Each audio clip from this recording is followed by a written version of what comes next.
Where does AI go wrong? We want to look at a couple of different areas here because there's really two extremes.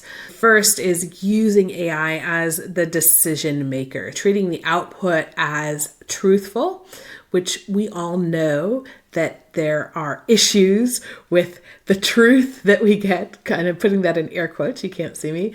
The information that you get out, you have to be able to validate it, skipping that validation, taking this truth and then skipping the validation, and also confusing the speed that it gives you with clarity and certainty. So using AI as a decision maker makes these things much more risky for you.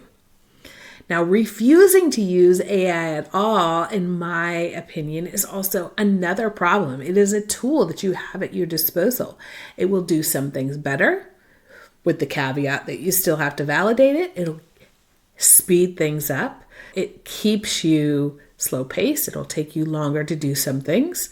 It forces you to only rely on intuition, where it's good to use intuition and some fact-based information or validated information together in your price setting.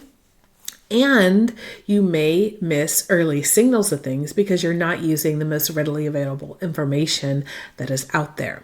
Refusing to use AI at all in your price setting is just as risky as allowing it to be the sole decision maker when it comes to setting your prices. Both are judgment problems and not technology problems.